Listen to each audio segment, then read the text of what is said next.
Have you come across the term phenomenology but have no clue what it actually means? Then this video is just for you. We're going to break down mysterious concepts like transcendental reduction, epoché, and intuition of essences. Sounds like something far removed from empirical science as we know it?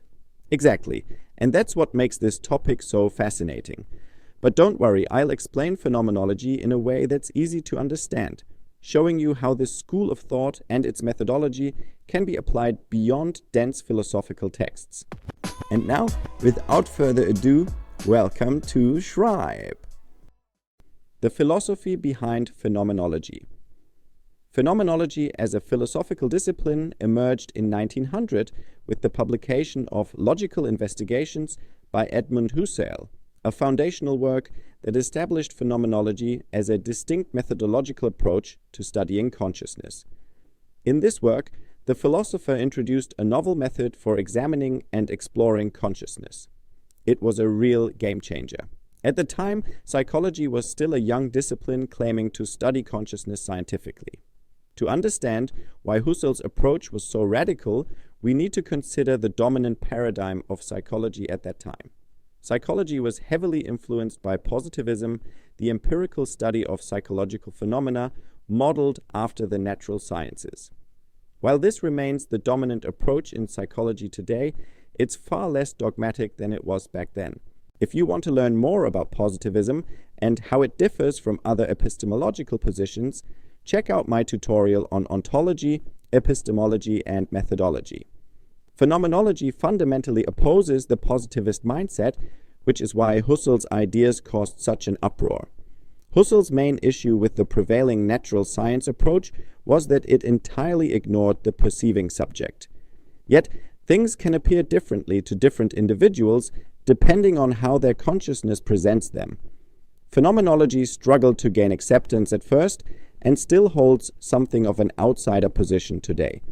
Nevertheless, Husserl's work left an indelible mark on the history of philosophy, establishing phenomenology as one of the most significant intellectual movements to originate in Europe. The core idea of phenomenology. Phenomenology focuses on the phenomenon of consciousness and its various manifestations. The term itself breaks down into phenomenon, meaning that which appears, and logos, meaning science or study. Phenomenology, therefore, is the science of things as they appear to us. According to Husserl, the way things appear in our consciousness provides the most powerful basis for acquiring new knowledge. In other words, the exact natural sciences are not the only valid path to discovering new insights. Husserl argued that the human sciences which approach the world through subjective experience can also yield valuable knowledge, especially about how we come to understand things. Phenomenological research should focus on things as they are experienced, free from assumptions and biases. Husserl's call to suspend biases does not mean that we must completely erase our personal perspective or way of perceiving. Rather, it aims at making us aware of how our preconceptions and assumptions shape our perception and ensuring that we account for these influences in our analysis. Husserl identified two key principles for studying consciousness. Warning, things are about to get a little mind-bending. First, consciousness is intentional. According to Husserl, every experience in consciousness is directed toward an object. This object could be real, like the tree outside your window, dead, like Edmund Husserl himself, or a mental construct, like your idea of Hawaii if you've never been there. That's already quite a concept to wrap your head around, but it gets even more intriguing. An intentional act of consciousness can be full or empty. Imagine waking up in the morning and reaching for your glasses on the bedside table. You know they are there and you put them on. Now imagine you misplaced your glasses the night before. You wake up with the intention of finding them.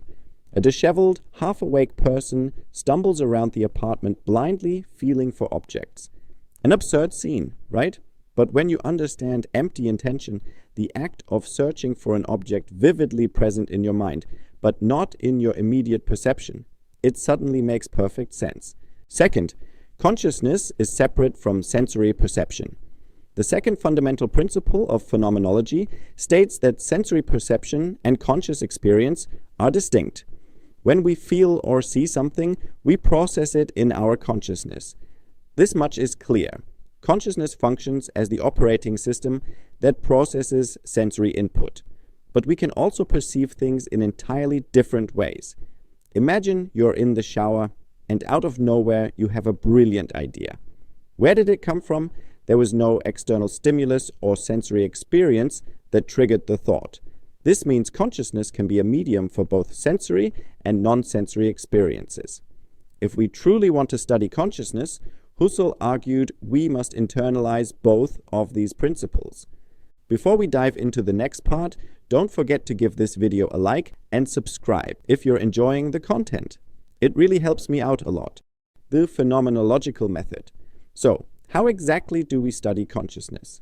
According to Husserl, the process involves 3 steps. First, describing the object under investigation. Then, applying transcendental and phenomenological reduction. And third, gaining an intuitive grasp of essences, which he called Wesensschau. Before beginning these steps, Husserl insisted that researchers must set aside all prior knowledge that does not stem from direct conscious experience. This process is called bracketing or epoché.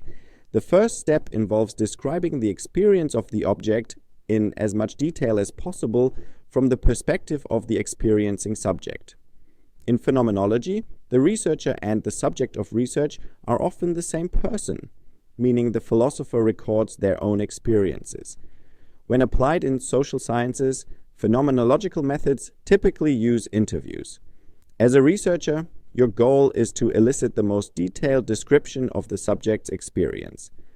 A good interviewer remains as neutral as possible and encourages the subject to speak freely. Second, transcendental and phenomenological reduction. In this step, the researcher adopts a transcendental attitude, setting aside all empirical knowledge about the object. The focus is solely on the conscious experience. The conditions of this experience are philosophically examined. For practical applications outside Husserl's strict philosophical approach, researchers often introduce a compromise. Instead of excluding the external world entirely, they consider the horizon, meaning the situational context and external influences shaping the experience. For example, if someone describes their experience in the metaverse, researchers still acknowledge that it takes place in a virtual environment and interpret the experience accordingly. Third, intuition of essences. In the final step, Husserl attempts to determine how the object appears to consciousness. He conducts imaginative variations, altering different aspects to see how perception changes. If modifying an element changes the perceived essence, then that element is crucial to the phenomenon. For contemporary phenomenologists, this step involves analyzing raw data, such as interview descriptions, using inductive logic to identify patterns and commonalities. This approach is related to methods like inductive coding or grounded theory. For precise data analysis steps, refer to existing methodologies. Personally, I recommend Georgi's approach. As you can see, phenomenology isn't the simplest concept to grasp. Even if you don't study philosophy, that's okay. Many struggle to fully grasp Husserl's ideas.